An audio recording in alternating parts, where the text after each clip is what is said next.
Hello everybody, welcome to my channel. This is my guide for the Paladin build, the Arbiter build. This is my first time doing this kind of video, so yeah, don't judge. With this build you can clear 110 pit. You can push it to 115, 120 if you manage to invest more points into Paragon, get better gear like in terms of GAs, stuff like that, upgrade your glyphs. Yeah, you can push it to 115, 120. So I hope you like the video. Let's get into it.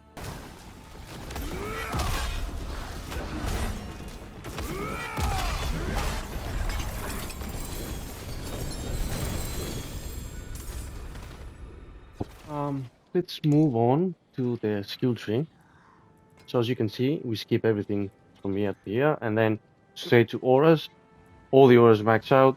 Defiance aura, of course. Holy light aura, and we get the potency, of course. And then that one is optional. You can pick any you like. Just go that one. Doesn't really matter. And you need to pick up this one though, because it gives you fortify, it keeps you alive. And also in Defiance Aura, I go with damage, but if you're struggling to stay alive, you can go with the healing, up to you. Fine. Let's move on to Velo skills. You're using the Falling Star, obviously one additional charge, so we can keep Arbiter form up. Then obviously we're applying vulnerable damage. Everyone is vulnerable, so we choose that. I go with this one. You can go with that one as well. It doesn't really matter. Up to you. Not this one though. Then we move on. We go to condemn, which is really good and fun. It's really fun to use that one. I really like it. Cooldown reduction, of course. Size increased, of course. And I go with that one to apply vulnerable again. You can go with that one for maximum damage, but keep in mind that you need to spam a lot more frequently Falling Star to apply the vulnerable damage. So I just make things easy for me. And then you go Consecration. Consecration is a must. You fight inside Consecration and you're running around it. I mean inside it, in circles, I mean. Heals you, gives you Fortify, really good. Increase duration, obviously, and fortifies as well, keep us alive. I go with that one. Deal extra damage. Arbiter of Justice, obviously. Recast speed, obviously, and duration. If you don't have the movement speed, you can go with movement speed. But because I maxed out my movement speed, I go with duration and obviously wing strike damage. Now let's move to Paragon. Paragon is not finished for me. I need to invest more points, obviously, but I'm just showing you what glyphs to get and everything. So Spirit is your first glyph. Increase critical strike damage. It's really good, useful. I need to invest a little bit more points here to increase the damage even more. Anyway, we move on then. Beacon. Always you have a mercenary or a friend of yours in your aura's radius, so you always do 90% increased damage. Then Kenny, increased non-physical damage, that's increasing the holy damage that we do. And then we move on to Apostle. Disciple skill increase damage, obviously, because our skills are Disciple. And increases the damage the vulnerable enemies take from us. That one is really good. Relentless is really good, and it's so fun to use because you're always on the move, as you can see on the video. We are always on the move, so you always do increased damage, and you have 30% cooldown reduction. That is so fun. That's a must. Then you move to Divinity. Obviously, while in Arbiter you do 90% increased damage to vulnerable enemies, that we always apply vulnerable, so it's a must. And then we move to Arbiter Glyph. We increase the wing attack damage, obviously. That's really useful. I need to invest, as you can see, more points here and there. So, yeah, the build is not complete. but it has a lot more potential. Then you go with Kasu to increase your damage from your armor. As you can see, 107. That's massive. And the last one is that one. That increases our damage while healthy. And the additional bonus, you don't really use it, but in case you run low on health, you have no heals or anything, no fortification, you can use your potions and get that extra damage. It's risky, but nothing. I have nothing better to put on. And again, I need to invest a little bit more points here and there. So yeah, that's it pretty much. That's my gear. Let's move on to the gear now. Head of Edition, it's a must, only for the aspect. Only for the aspect and the critical strike chance. That's all you need from that. And if you get a GA on the armor or anything else, it's really good to have. Then that mythic chest, obviously, for survivability. 50% resistance to all elements, that's massive. And plus 500 resistance to all elements, massive as well. 25% damage reduction, massive. Total armor, I'm so lucky I got that, increasing my damage, and GA on armor as well, increasing my damage. Then from the rest of the gear is just legendaries, obviously, and you need these aspects.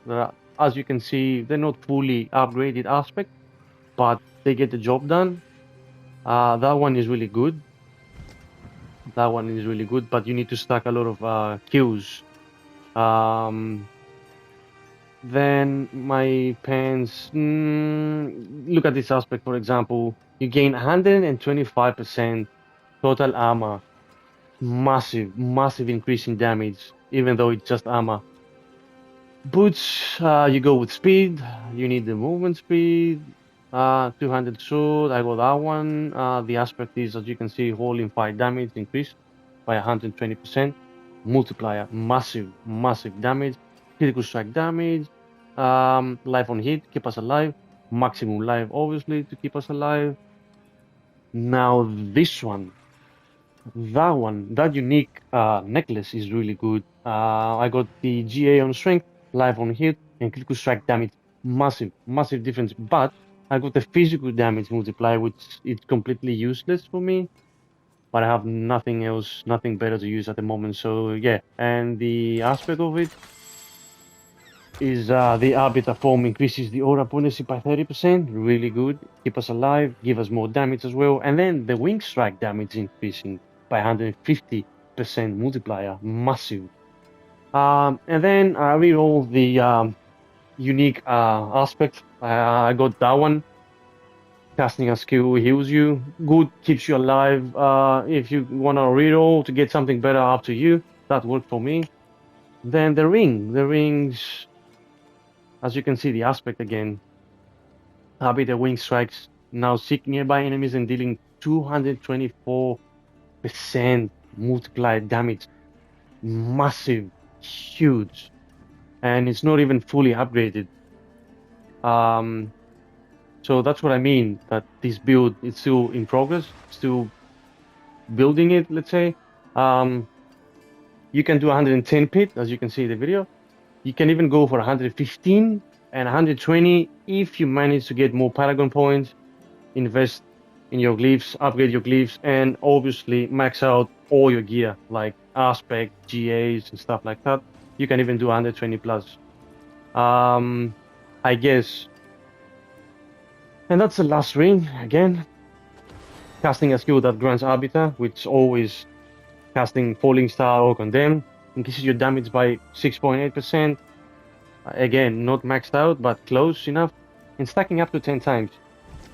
So basically that build is for crowd control, it's for pits, hordes, helltide, stuff like that.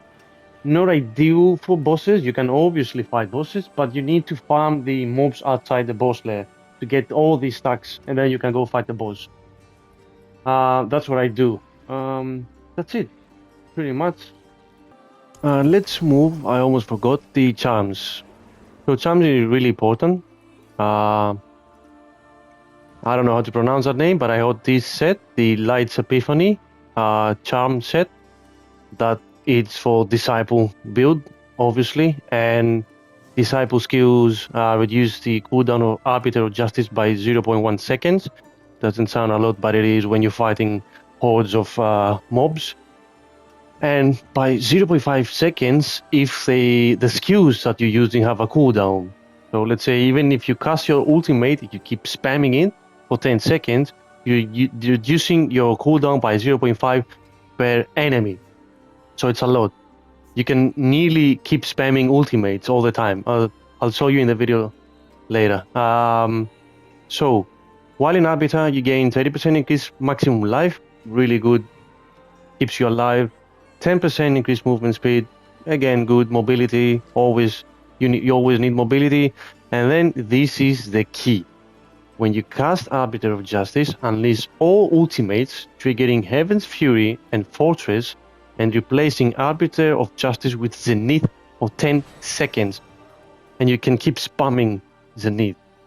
And gain 500% multiply increased damage with Disciple skills for the duration of Arbiter of Justice. All ultimates are also Disciple skills. Oh, I have no words. It's the best thing ever in this game for Paladins, obviously. And then I have that unique charm that gives me +3 to all auras, not bad. And then gain 45% increased strength, resistances, and armor, with increasing damage and obviously survivability. Well, that's it pretty much. Thank you all for watching. I hope you found this video useful. If you like this video, please leave a like, subscribe. This is my first time doing these videos, so my fellow gamers, don't judge. Just write down in the comments if you have any questions or if I missed something, and I'm happy to reply to each and every one. Alright, bye. So here you can see how the build works.